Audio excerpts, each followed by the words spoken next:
ठीक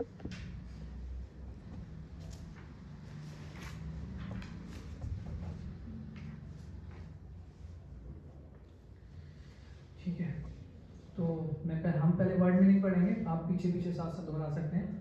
इसके बाद अनुवाद, धन फिर श्लोक रिसाइट करके तात्पर्य। अध्याय 9, अध्याय का शीर्षक है परम गुह्य ज्ञान। श्लोक संख्या 14।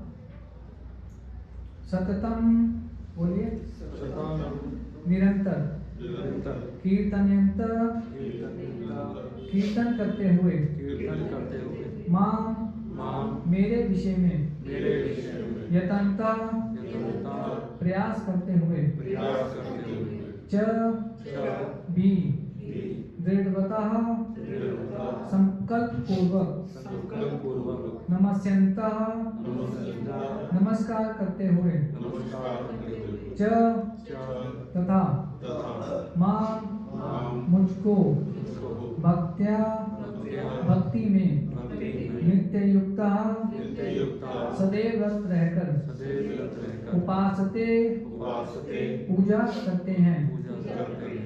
श्लोक पीछे पीछे दोहरा सकते हैं। सततम कीर्तयन्तो मां, यतन्त्याश्च दृढवतः, नमस्यन्त्याश्च मां भक्त्या, नित्ययुक्ता उपासते। सततं कीर्तयन्तो मां, यतन्त्याश्च दृढवतः, नमस्यन्त्याश्च मां भक्त्या, नित्ययुक्ता उपासते। सततं कीर्तयन्तो मां, यतन्त्याश्च दृढवतः, नमस्यन्त्याश्च मां भक्त्या, नित्ययुक्तो उपासते। इसका अनुवाद ध्यानपूर्वक श्रवण करिए। ये महात्मा मेरी महिमा का नित्य कीर्तन करते हुए, दृढ़ संकल्प के साथ प्रयास करते हुए, मुझे नमस्कार करते हुए, भक्ति भाव से निरंतर मेरी पूजा करते हैं। तात्पर्य श्री प्रभुपाद जी के द्वारा, श्री प्रभुपाद की जय। सामान्य पुरुष को रबड़ की मोहर लगाकर महात्मा नहीं बनाया जाता। यहाँ पर उसके लक्षणों का वर्णन किया गया है। महात्मा सदैव भगवान कृष्ण के गुणों का कीर्तन करता रहता है। उसके पास दूसरा कोई कार्य नहीं रहता। वह सदैव कृष्ण के गुणगान में व्यस्त रहता है। दूसरे शब्दों में वह निर्विशेषवादी नहीं होता। जब गुणगान का प्रश्न उठे तो मनुष्य को चाहिए कि वह भगवान के पवित्र नाम, उनके नित्य रूप, उनके दिव्य गुणों तथा उनकी असामान्य लीलाओं की प्रशंसा करते हुए परमेश्वर को महिमान्वित करे। उसे इन सारी वस्तुओं को महिमान्वित करना होता है। अतः महात्मा भगवान के प्रति आसक्त रहता है। जो व्यक्ति परमेश्वर के निराकार रूप ब्रह्म ज्योति के प्रति आसक्त होता है, उसे भगवत गीता में महात्मा नहीं कहा गया। उसे अगले श्लोक में अन्य प्रकार से वर्णित किया गया है। महात्मा सदैव भक्ति के विविध कार्यों में तथा यथा विष्णु के श्रवण कीर्तन में व्यस्त रहता है, जैसा कि श्रीमद् भागवतम में उल्लेख है। यही भक्ति श्रवणम कीर्तनम विष्णु तथा स्मरणम है। ऐसा महात्मा अंततः भगवान के 5 दिव्य रसों में से किसी एक रस में उनका सानिध्य प्राप्त करने के लिए दृढ़व्रत होता है। इसे प्राप्त करने के लिए वह मनसा वाचा कर्मणा अपने सारे कार्यकलाप भगवान कृष्ण की सेवा में लगाता है। यही पूर्ण कृष्ण भावनामृत कहलाता है। भक्ति में कुछ कार्य हैं जिन्हें दृढ़व्रत कहा जाता है, यथा प्रत्येक एकादशी को तथा भगवान के आविर्भाव दिवस जन्माष्टमी पर उपवास करना। ये सारे विधि विधान महान आचार्यों द्वारा उन लोगों के लिए बनाए गए हैं जो दिव्य लोक में भगवान का सानिध्य प्राप्त करने के इच्छुक हैं। महात्मा जन इन विधि विधानों का दृढ़ता से पालन करते हैं। फलतः उनके लिए वांछित फल की प्राप्ति निश्चित रहती है। जैसा कि इसी अध्याय के 2वें श्लोक में कहा गया है, यह भक्ति ना केवल सरल है अपितु इसे सुखपूर्वक किया जा सकता है। इसके लिए कठिन तपस्या करने की आवश्यकता नहीं पड़ती। मनुष्य सक्षम गुरु के निर्देशन में इस जीवन को गृहस्थ, सन्यासी या ब्रह्मचारी रहते हुए भक्ति में बिता सकता है। वह संसार में किसी भी अवस्था में कहीं भी भगवान की भक्ति करके वास्तव में महात्मा बन सकता है।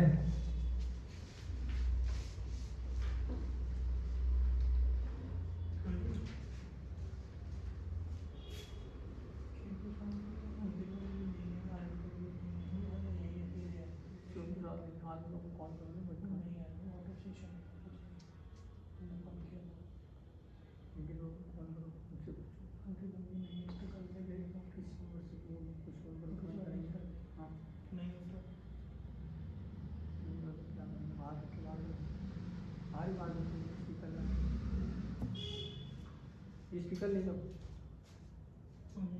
हाँ, सेंटर के बाहर काट दो।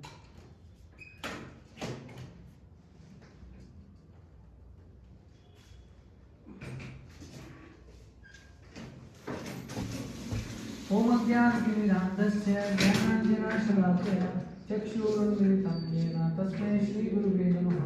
श्रीचैतन्यमनोभीष्टं स्थापितं येन भूतले स्वयं रूपा कदा मह्यं ददाति स्वपदान्तिकं।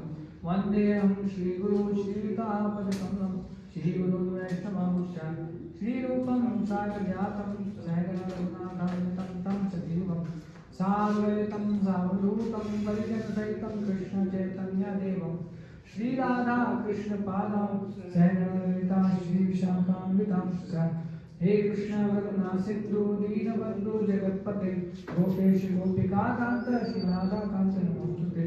तप्त कांचन गौरांगी श्रीराधे वृंदावनेश्वरी वृषभानुसुते देवी प्रणमामि हरिप्रिये।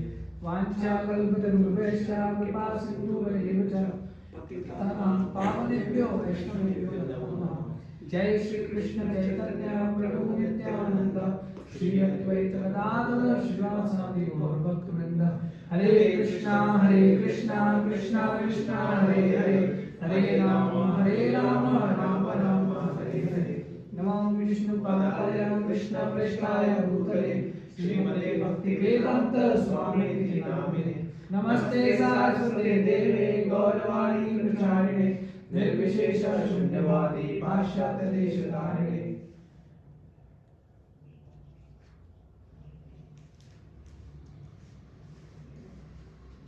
हरे कृष्णा। तो आज का जो श्लोक है ये भगवान श्री कृष्ण बोल रहे हैं और इसमें महात्मा के क्रियाओं के बारे में, महात्मा के जो गुण होते हैं उनकी जो क्रियाएं होती हैं उनके बारे में भगवान चर्चा कर रहे हैं, विस्तार से बता रहे हैं भगवान, है ना। और इससे पहले वाले श्लोक में आपने श्रवण किया होगा कि महात्मा जो होते हैं वो किनके संरक्षण में रहते हैं, है ना। भगवान बोल रहे हैं पिछले श्लोक में महात्मानस्तु माम पार्थ दैवीं प्रकृति आश्रिता। तो दो प्रकृतियां होती हैं, 16वें अध्याय में आगे आप विस्तार से जानेंगे। एक दैवी प्रकृति होती है और एक आसुरी प्रकृति होती है ना। दैवी मतलब जिसमें देवताओं वाले गुण पाए जाते हैं, है ना। और जो आसुरी स्वभाव वाले होते हैं उसमें आसुरी गुण पाए जाते हैं। तो 16वें अध्याय में जब आप पहुंचेंगे तो आप देखेंगे कि भगवान श्री कृष्ण 1, 2, 3 पहले 3 श्लोकों में तो केवल दैवी गुणों का वर्णन कर रहे हैं। उसके बाद चौथे से लेकर के 23 नंबर श्लोक तक भगवान ने आसुरी गुणों का वर्णन किया, यानी कि आसुरी गुण ज्यादा बताए हैं ना। तो असली गुण ज्यादा मात्रा में पाए जाते हैं ना। तो आज का जो श्लोक है इसमें भगवान बोल रहे हैं सत्यम कीर्तन। तो महात्मा जो है वो क्या करता है ना, कैसे पहचान सकते हैं। अब महात्मा जरूरी नहीं है कि धोती कुर्ता पहन के रहेगा, हमेशा तिलक लगा के रहेगा ना। अब जो भक्त हैं जैसे प्रभु जी हैं, पैंट शर्ट में भी जाते हैं, माताएं हैं ऑफिस भी जाती हैं और भक्ति के कार्य में भी लगती हैं, ऐसा नहीं है। तो उनको ये नहीं कह सकते कि ये महात्मा नहीं है। हम बाहरी आवरण को देख करके नहीं जज कर सकते किसी को कि ये भगवान का भक्त है या नहीं है ना। नहीं किया जा सकता, हम नहीं पहचान सकते। तो उनको कैसे पहचान सकते हैं, हम जान सकते हैं उनके गुणों के द्वारा। जब हम बाहर किन्हीं का भी संग करते हैं तो उनके संग से उनके गुणों के बारे में हम जान पाते हैं। उन गुणों के बारे में जानते हैं तो हमें पता लगता है कि ये दैवी प्रकृति वाला व्यक्ति है या फिर आसुरी स्वभाव वाला व्यक्ति है ना। तो इसलिए अब हमें पता ही नहीं है, हमने पढ़ा ही सुना ही नहीं है कि दैवी गुण कौन से होते हैं, है ना। तो हम सोचेंगे क्या सारे एक जैसे ही होते हैं, है ना, सब बराबर है मान लीजिए, तो फिर जब जानते हैं तो इसलिए भगवान यहाँ पर दैवी गुणों के बारे में बता रहे हैं कि ऐसा व्यक्ति क्या करता है, उसकी क्या क्रियाएं होती है दिनचर्या डेली रूटीन में। तो भगवान बोल रहे हैं कि ये महात्मा मेरी महिमा का नित्य कीर्तन करते हुए, कीर्तन कैसे करेंगे, भगवान के पवित्र नामों का जप करते हैं। कैसे, हरे कृष्णा कृष्णा कृष्णा हरे हरे, हरे राम राम राम हरे हरे। तो इस प्रकार से वो भगवान के पवित्र नामों का जप करते हैं, भगवान की लीलाओं का स्मरण करते हैं, उनके बारे में श्रवण करते हैं, है ना। आगे क्या बोल रहे हैं, दृढ़ संकल्प के साथ प्रयास करते हैं, है ना, एकदम डिटरमाइंड रहते हैं, अपने पथ से बिल्कुल भ्रष्ट नहीं होते, पूरा निरंतर प्रयास लगे रहते हैं। बीच में रुकावटें भी आती हैं, कुछ अवरोध भी आते हैं, लेकिन फिर भी वो दोबारा से खड़े होते हैं और चलने का प्रयास करते हैं पूरी दृढ़ता के साथ। आगे क्या कह रहे हैं, नमस्ते माम भक्त्या, मुझे नमस्कार करते हैं, है ना। जब भगवान के सामने मंदिर में जाते हैं तो स्वाभाविक रूप से हमारे हाथ जुड़ जाते हैं अपने आप, है ना।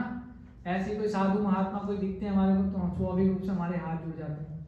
क्यों जुड़ जाते हैं, क्योंकि हम देखते हैं कि ये बहुत महान है, भगवान जैसे महान है, दिव्य गुणों में हैं, तो महान व्यक्तित्व को देख करके स्वाभाविक रूप से हम उनको सम्मान देने की भावना से हाथ जोड़ते हैं, है ना। तो भगवान कह रहे हैं कि ऐसे महात्मा मेरे को नमस्कार करते हैं। यही चीज भगवान ने 9वें अध्याय में भी बोली है, 18वें अध्याय में भी बोली है ना। भगवान क्या बोल रहे हैं, उसमें भी बोल रहे हैं भगवान नमस्कार, कैसे श्लोक आता है वो बोल रहा हूँ मैं, 18.65 क्या है, निकालना है 18.65। तो उसमें भी भगवान ये बता रहे हैं कि मेरे जो भक्त होते हैं वो मेरे नाम का गुणगान करते हैं, मुझे नमस्कार करते हैं। ये तो आज वाला श्लोक है, ये तो आज वाला है।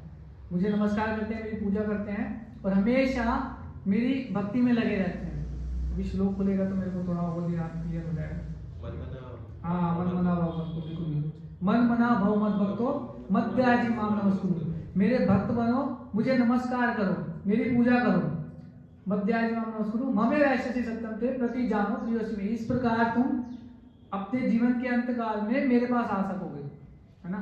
भगवान लास्ट में पूरी गीता का निष्कर्ष बता रहे हैं इन दो श्लोकों में, 18.65 और 18.66, 1865 और 1866 में पूरी गीता बोल देते हैं भगवान अर्जुन से।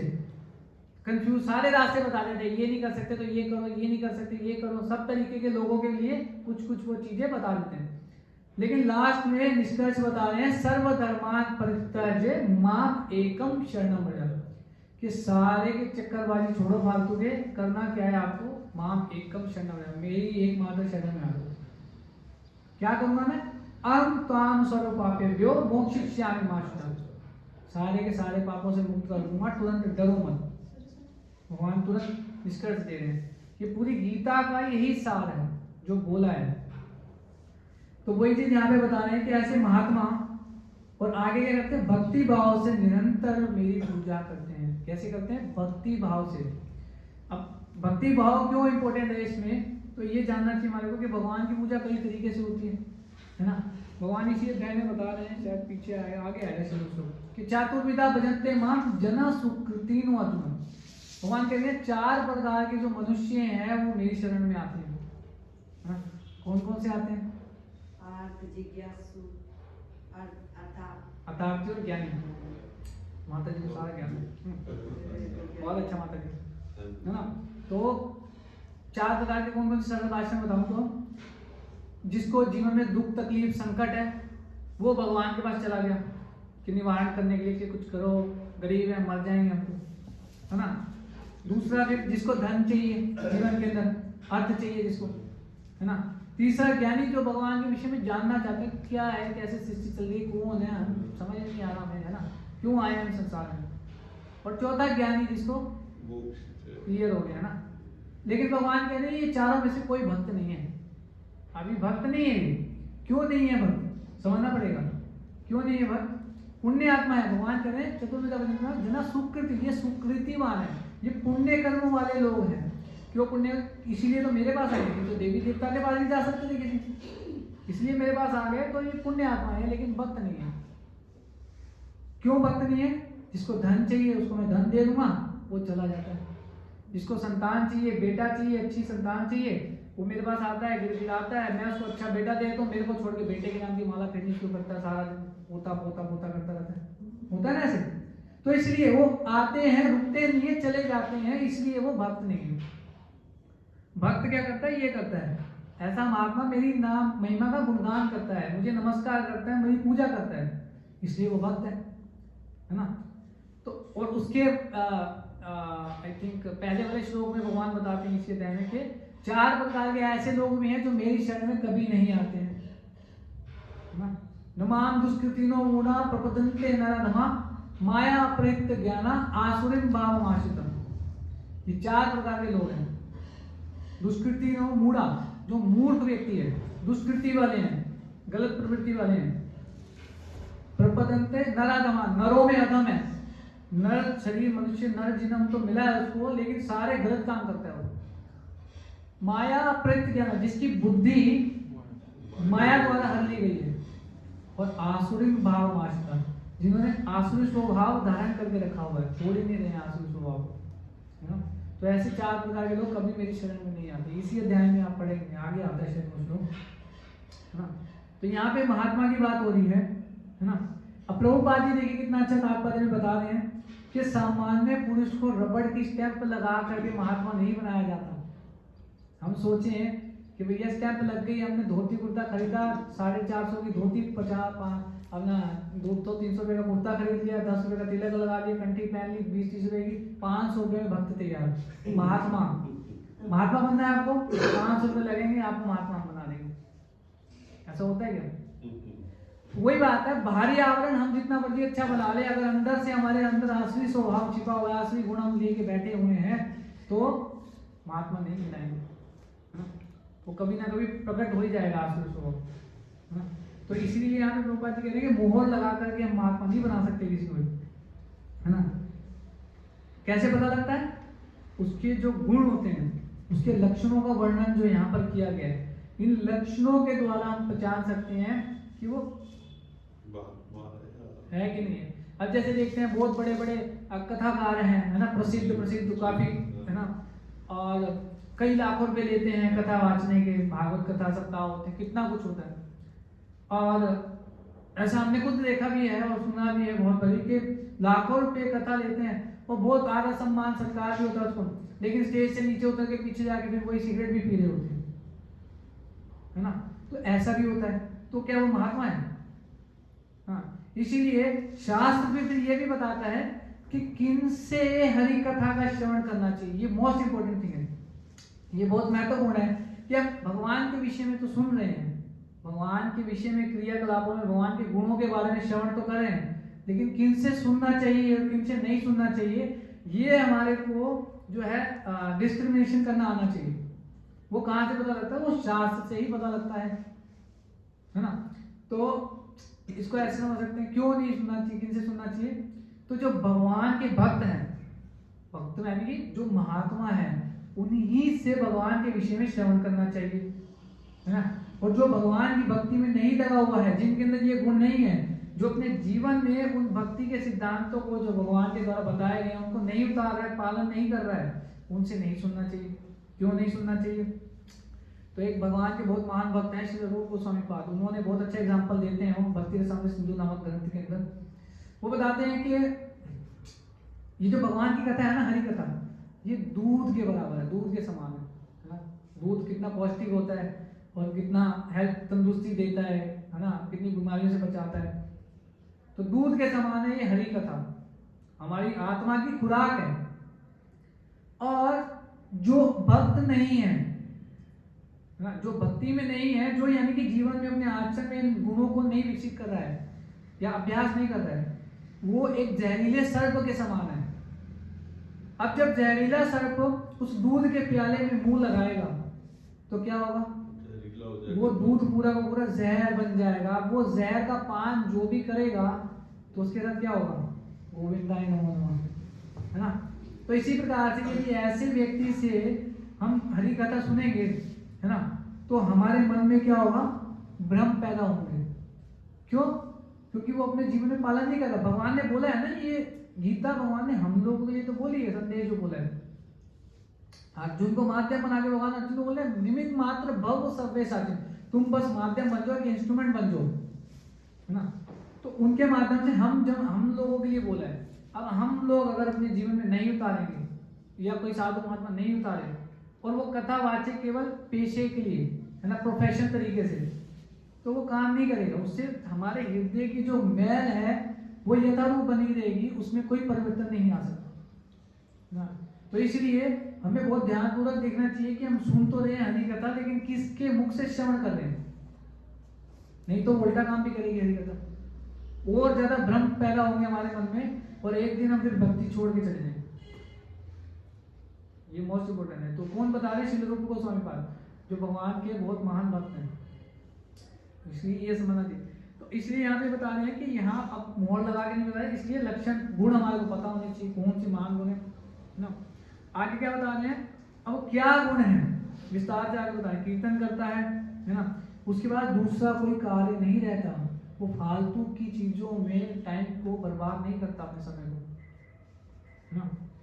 सदैव कृष्ण के गुणगान में व्यस्त रहता है ना।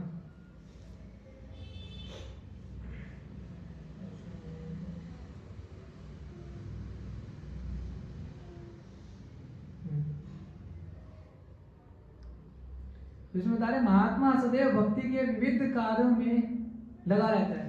अब प्रहलाद महाराज भागवतम के 7वें स्कंद के अंदर नवधा भक्ति के बारे में बताते हैं, है ना। नवधा भक्ति मतलब 9 प्रकार से भगवान को हम स्मरण कर सकते हैं, है ना, या भगवान को याद कर सकते हैं, या भगवान की भक्ति कर सकते हैं। तो कौन कौन से? श्रवणम, भक्ति की जो शुरुआत होती है वो श्रवण से होती है। तो आप लोगों से मेरा प्रश्न है कि यदि हम भगवान का दर्शन करना चाहते हैं तो कैसे कर सकते हैं? आप लोगों के सिंपल है, भगवान के सामने आके खड़े हो जाओ, जितना बड़ी दर्शन करो भगवान का, है ना। कितने लोग एग्री करते हैं? कितने लोग मेरी बात से सहमत हैं कि भगवान के मंदिर में जाकर के खड़े हो जाओ सामने और कितना मर्जी भगवान का दर्शन का आनंद लो? ठीक बात है। कितने लोग कहते हैं ऐसे? सही बात है, हाथ खड़ा करके बताइए, सही है या गलत है? सही है, ठीक है, हाथ खड़ा करके बताइए कितने लोग सहमत है इस बात से? विवेक प्रभु नहीं, जब तक सुनेंगे बात है, एक मिनट, हाथ खड़ा करके बताइए। हाथ खड़ा करो प्रभु जी। नॉर्मल तो सही है? सही तो नहीं है यार, आप एक जगह हो ना, ठीक है। तो अब कितने लोग कहते हैं कि सही नहीं है? पारस प्रभु आपने ना हाथ खड़ा किए, पहले नाम किया था, अरे किया था, ओके ठीक है, ठीक है माता जी। क्यों नहीं है सही? क्योंकि जब तक हम उनके बारे में सुनेंगे नहीं, भगवान के क्या रूप, गुण, महिमा, लक्षण जो भी है, तो उतना आनंद दर्शन करने में नहीं आएंगे। पहले सुने फिर दर्शन करें। तो बहुत अच्छा बताया माता जी ने। तो इस भक्ति सिद्धांत सरस्वती ठाकुर प्रभुपाद, जो श्रील प्रभुपाद जो इस संस्था के संस्थापक आचार्य हैं, उनके जो गुरु महाराज हैं, तो वो बताया करते हैं कि यदि भगवान के विषय में हमने श्रवण नहीं किया है और सीधे पहुंच के भगवान का मंदिर में दर्शन करने के लिए, तो वो आंखों की कसरत के समान है, केवल आई एक्सरसाइज है और कुछ नहीं। केवल आप आंखों की एक्सरसाइज करके आ गए वापस, दर्शन नहीं किया आपने। यहाँ पे मेरा एक प्रश्न है, या कि अभी हमने जो शब्द इस्तेमाल किया कि भगवान के दर्शन आप कैसे कर सकते हैं, ठीक है। भगवान के दर्शन करने के लिए मेरे पास क्या है, या मान लीजिए कि मैं कहीं ऐसी जगह हूँ कि वहाँ पे मंदिर भी अवेलेबल है खाली, वहाँ पे मंदिर भी है, चर्च भी है, गुरुद्वारा भी है और मस्जिद भी है। मुझे दर्शन किसके करने हैं? भगवान के। तो मैं जब जानता हूँ तभी तो भगवान के दर्शन करने जाऊंगा। मैं चर्च में जाकर तो भगवान को नहीं ढूंढूंगा ना, इतना ज्ञान तो मुझे होगा।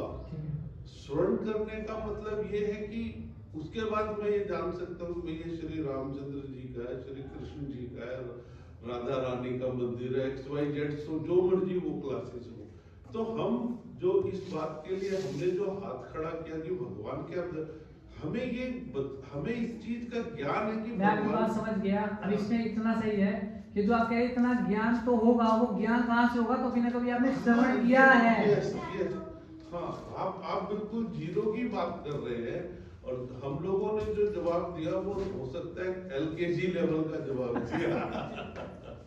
आपका बात बिल्कुल ठीक है, आप बिल्कुल ठीक कह रहे हैं, लेकिन श्रवण किया है तो स्मरण आया है, तो ज्ञान आया है ना। इसमें जो आजकल के समय में सबसे ज्यादा जो समस्या है या जो सबसे डिफिकल्ट टास्क है कि भक्ति करना अपनी जगह ठीक है, बिल्कुल क्लियर कट लिखा हुआ है कि आप हर वक्त जो है सेंटर में प्रभु को रखे तो सब कुछ भक्ति पे है जी।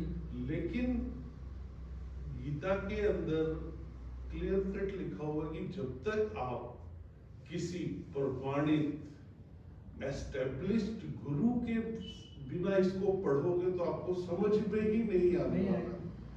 अब क्वेश्चन मार्क ये है कि वो एस्टेब्लिश्ड गुरु जो है वो कौन है और उसको हम कैसे प्राप्त कर सकते हैं, क्योंकि हमसे जो ज्यादा जानता है वो हमारे लिए गुरु के बराबर ही है, क्योंकि हमारे 4 सवालों के अगर उसने जवाब दे दिए तो हमें ये मन में ये भावना आ जाती है कि ये एक एस्टेब्लिश्ड गुरु है और ये हमसे ज्यादा जानते हैं इस विषय में, इसलिए we must consider them as a गुरु।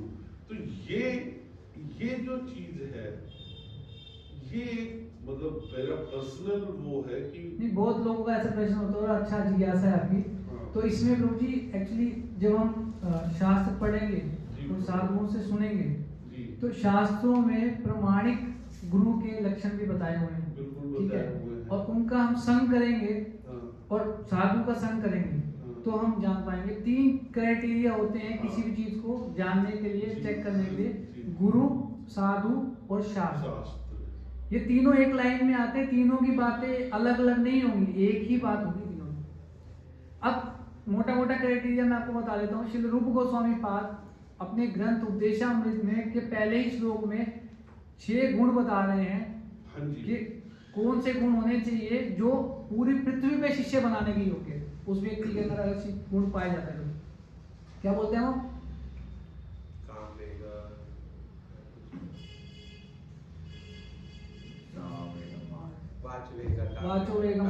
वाचो वेगम नहीं, शुरू कैसे होता है श्लोक?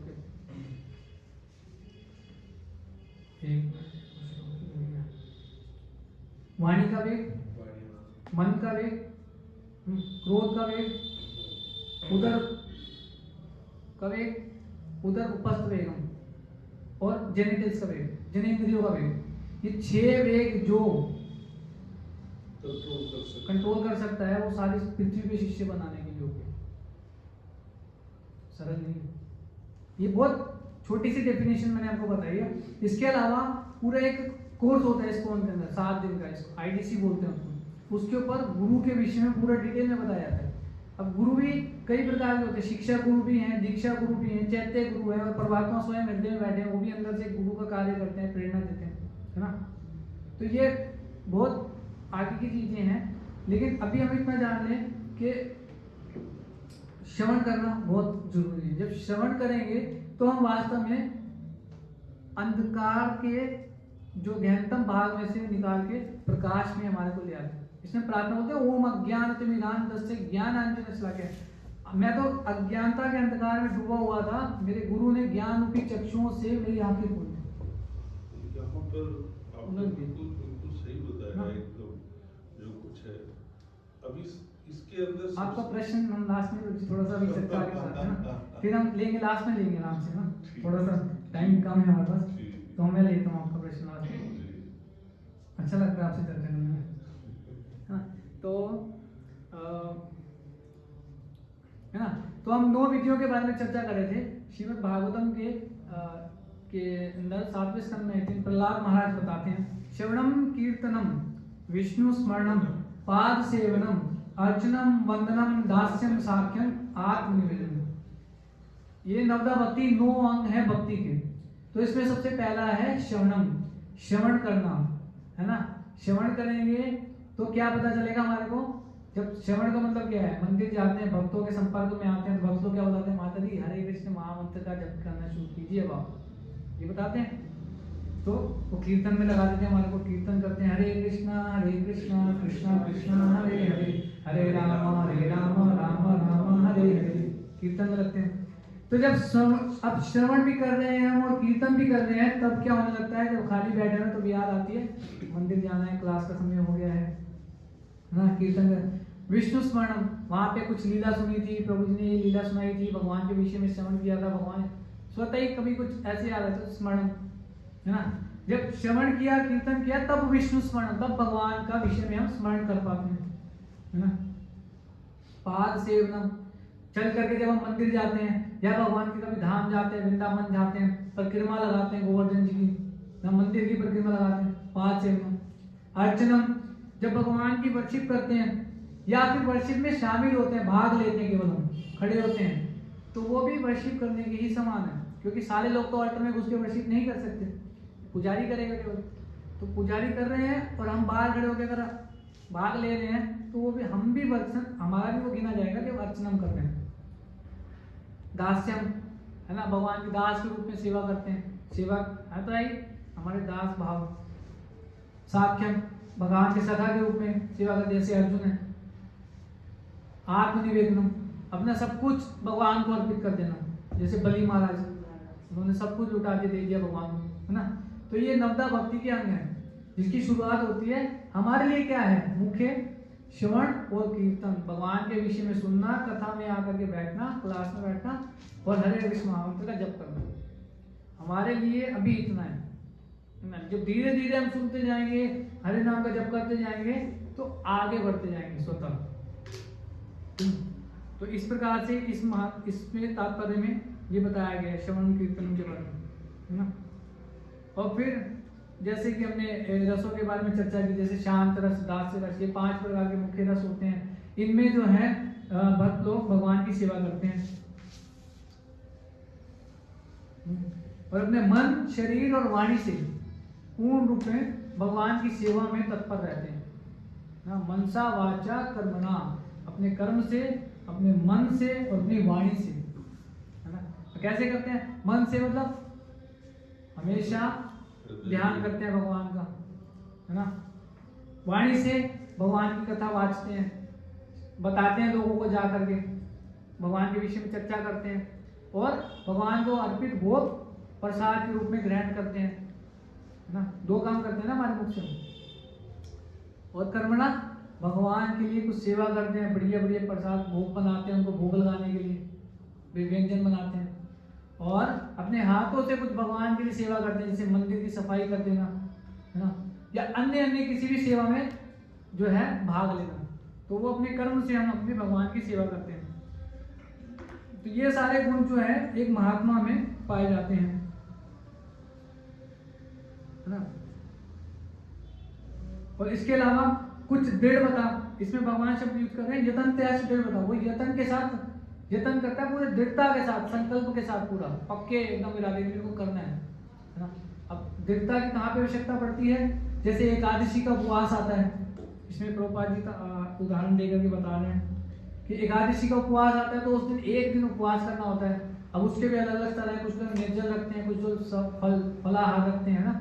तो उस प्रकार से अपने अनुसार जो है पूरी दृढ़ता चाहिए उसके लिए। 1 दिन पहले माइंड मेकअप करना पड़ता है, अपना पूरा प्लानिंग करनी पड़ती है, कैसे कैसे हम फास्टिंग करेंगे, कल क्या क्या करेंगे, ये चीजें करनी है ना, पूरी प्लानिंग के साथ जो है। तो उसके लिए दृढ़ता चाहिए, तभी तो प्लानिंग कर रहे हैं ना।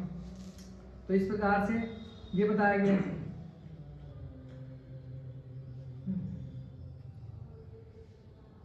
तो ये जो जितने भी सारे विधि विधान है, इसमें बताया जा रहा है कि जितने विधि विधान है ये भगवान के भक्तों के द्वारा, जो महान आचार्य हैं उनके द्वारा बताए गए हैं विधि विधान, इसलिए हमारे को इनका पालन करना चाहिए। क्यों? क्योंकि वो भगवान के शुद्ध भक्त हैं ना। और ऐसा करने से क्या होता है फलतः उनके लिए वांछित फल की प्राप्ति निश्चित रहती है।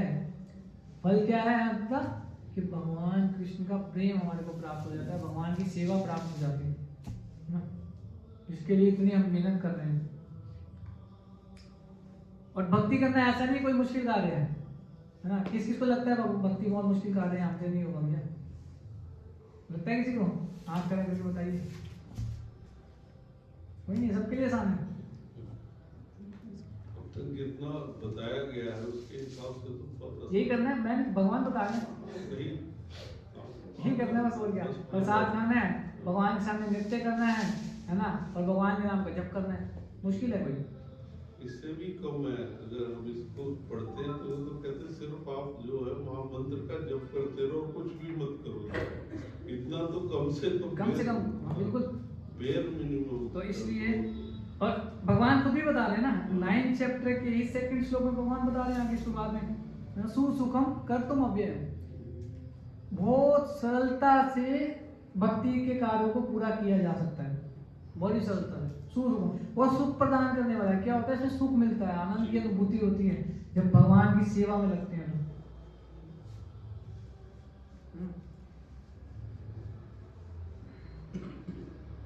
इसके लिए कठिन तपस्या करने की आवश्यकता नहीं पड़ती है ना। जैसे हम देखते रहे कि सतयुग में जो योगी ऋषि मुनि होते थे वो पानी में उतर जाते थे ठंड के मौसम में, गर्दन तक पानी में उतर के ध्यान लगा रहे, समाधि लगा रहे, कुछ पानी के बिल्कुल नीचे जा करके सतह पे जाकर डीप में वहाँ पे समाधि लगा रहे हैं। मई जून के महीने में गर्मियों में बीच में बैठ के आग का गोला लगा करके बीच में समाधि लगा रहे हैं। तो ऐसा कुछ करने की आवश्यकता नहीं है, बहुत सरल है। बस इन नियमों का पालन करो और भक्ति के नियमों को पालन करो, विधि विधानों का पालन करते करते जो है हम आराम से भक्ति को पूरा कर सकते हैं, है ना। लेकिन कैसे कर सकते हैं? अब हम सोचे कि मैंने सब कुछ सुन लिया है, मैंने सब कुछ जान लिया है, मेरे को सब पता है, मंदिर जाने की कोई आवश्यकता नहीं है, मैं घर पे रहकर बस तुम्हारे कृष्ण महामंत्र का जप करूंगा और अपना जीवन सफल बना लूंगा ना। तो क्या ऐसा संभव है? अकेले कर सकते हैं? नहीं कर सकते ना। उसके लिए हमारे को भक्तों के संग की आवश्यकता पड़ेगी। भक्तों के संग के बिना हम नहीं कर सकते। हम अकेले हैं, डेविएट हो जाएंगे, छोड़ देंगे, ज्यादा दिन चलेगा नहीं वो ड्रामा हमारा, है ना। तो इसलिए इसमें बता रहे हैं, यहाँ पे प्रभुपाद जी बता रहे हैं कि मनुष्य सक्षम गुरु के निर्देशन में ये कर सकता है ना। इवन भगवान के 4थे अध्याय में बता रहे हैं, आप लोगों ने पढ़ा होगा, तत् विधि प्रणिपातेन परिप्रश्नेन सेवया उपदेक्ष्यन्ति ते ज्ञाना ज्ञानिना तत्त्वदर्शिनः। सक्षम गुरु के पास जा करके उनसे विनीत भाव से जिज्ञासा करो, उनकी सेवा करो, उनसे प्रश्न पूछो, वो आपको सत्य का दर्शन करा सकते हैं। क्यों? क्योंकि उन्होंने सत्य का दर्शन किया हुआ है ना। तो गुरु की इंपॉर्टेंट है। अब गुरु तक कौन लेके जाएगा हमारे को? अब गुरु को तो डायरेक्ट थोड़ी हम अप्रोच कर लेंगे जाकर, आजकल तो भक्तों की आवश्यकता है। आजकल तो डायरेक्ट गुरु मिल जाते हैं। वो गुरु नहीं है ना, वो डायरेक्ट। हाँ, बस माता जी यही, ये जो है ना, ये सक्षम गुरु प्रमाणित के अलावा ज्यादा अच्छा शब्द ये सक्षम गुरु। हाँ, इसीलिए भगवान की गीता के 4थे अध्याय में बता रहे हैं 2nd चैप्टर में, एवं परंपरा प्राप्तिम एवं राजर्षियों, कि ये जो दिव्य ज्ञान है मैंने परंपरागत जो है, जो आगे आगे ट्रांसफर हो रहा था। हाँ जी, हाँ जी। लेकिन सकाले नमयता योगो नष्टा परंतपा, कि समय के साथ साथ ये जो परंपरा टूट गई और ये ज्ञान छिन्न भिन्न हो गया। तो इसलिए अर्जुन, ये ज्ञान में तुमसे दोबारा परंपरा स्टार्ट कर रहा हूं। अब अर्जुन कहते हैं कि मेरे से बड़े बड़े महान ऋषि मुनि तपस्वी ध्यानी ज्ञानी योगी बैठे हुए हैं, वाई मी, मेरे से क्यों शुरू कर रहे हो? अर्जुन पूछ सकते प्रश्न कि मैं तो क्षत्रिय हूं, मैं तो कोई सन्यासी भी नहीं हूं, गृहस्थ आश्रम में हूं, है ना, गृहस्थी निभाने वाला व्यक्ति, अब मेरे से क्यों शुरू कर रहे हो? कोई पूछ सकता है प्रश्न? अर्जुन समझ में आया। तो भगवान 4थे श्लोक में आंसर देते हैं कि भक्तों में सी सखा चेती रहस्य ही उत्तम, तुम मेरे भक्त हो और तुम मेरे मित्र हो, इसलिए दिव्य ज्ञान का रहस्य मैं तुम्हें बता रहा हूं, है ना। तो क्या इंपॉर्टेंट है इसमें? भक्ति तत्व जो है ना, भक्ति वो इंपॉर्टेंट है। और भक्ति हमारे को कौन दे सकता है? जिसके पास है वही तो दे सकता है। जिसके पास 1000 रुपए हैं वही तो हमें 1000 दे सकता है। जो पहले ही 100 रुपए लेकर के बैठा हुआ है वो 1000 रुपए कैसे दे देगा हमारे को? तो भक्ति जो है भगवान ने इसका ठेका पूरा भक्तों को दे रखा है, अपने शुभ भक्तों को, कि आपको अगर भक्ति चाहिए तो कांटेक्ट कीजिए हमारे भक्तों से, संपर्क कीजिए उनसे। डायरेक्टली आप आओगे तो भगवान कह रहे हैं मैं देखता भी नहीं आपकी तरफ। भक्तों का संग इसलिए इंपॉर्टेंट है। तो श्रील रूप गोस्वामी पाद भक्ति रसामृत सिंधु में ग्रंथ रहा है, भक्ति रसामृत सिंधु, उसके अंदर भक्ति के 64 अंगों के बारे में वर्णन करते हैं, जिसमें से 5 मुख्य हैं, सबसे मुख्य अंग हैं। उसमें सबसे पहला भक्तों का संग। अगर आप अपनी भक्ति को बढ़ाना चाहते हैं तो ये 5 मुख्य चीजें हैं जो आपको करनी है। भक्तों का संग, हरि नाम का जप, है ना, धामवास, भगवान ने जहाँ जहाँ पे लीला करी है वहां पे जा करके रहना, वहां पे जाकर भी क्या करना है, भक्तों से श्रवण करना है, वहां पे भगवान ने क्या लीला करी है। ये तो हमें क्या पता लगे, हम जाएंगे वहां पे लस्सी बढ़िया मिलती है, वहां कचौड़ी बढ़िया मिलती है, मस्त खा के पिकनिक मना के वापिस घर अपने आ जाएंगे, क्या हुआ। उसको तो फिर वो कौवे की पिकनिक के समान बताया गया। कौवे का पिकनिक स्थल क्या होता है, कहाँ पे पिकनिक मनाते हैं कौवे, कौन बताएंगे ना, बताइए बताइए कौन बताएंगे, कौवे पिकनिक मनाने कहाँ जाते हैं, लगाइए कुछ थोड़ा तुक्का मारिए, पता है आपको? पेड़ों में जाते हैं। तो कौवों का जो पिकनिक स्थल होता है वो कूड़े का ढेर होता है, कूड़ेदान में जाकर के पिकनिक मनाते हैं वो, है ना। तो इसी प्रकार से यदि हम धाम में गए हैं, किसी तीर्थ स्थान पे गए हैं और वहां जाके साधु संतों से हमने श्रवण नहीं किया, उस स्थान के बारे में महिमा नहीं सुनी, भजन कीर्तन नहीं किया, तो वो श्रम एव ही केवलम, केवल गधे के समान काम करने के बराबर है, आपको कोई परिवर्तन ही नहीं आएगा, है ना। और श्रीमद् भागवतम में यहाँ तक बताया गया है कि तीर्थ स्थान किसको माने में, कलयुग के जीव जो लोग हैं कलयुग के, वो तीर्थ स्थान किसको माना करेंगे, बस दूर चले जाएंगे कहीं पे, हरिद्वार जा रहे हैं गंगा स्नान करने के लिए, गंगा में डुबकी लगा के वापस आ जाएंगे, हम तीर्थ स्थान करके आए हैं, तो वो कह रहे हैं वो तीर्थ स्थान नहीं माना जाएगा। वहां जाके आपने श्रवण ही नहीं किया साधु संतों से, क्या कर, आपकी चेतना तो वही बनेगी ना, बाहर आओगे फिर से वही काम करोगे आप।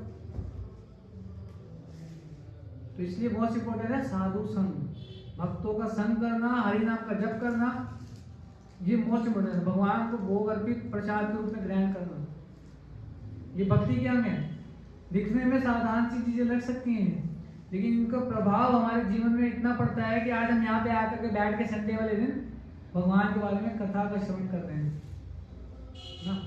ये भगवान के नाम का, हरि भक्तों के संग का प्रभाव ही तो है, भगवान के प्रसाद का प्रभाव ही तो है जो आज हम यहाँ बैठे हैं।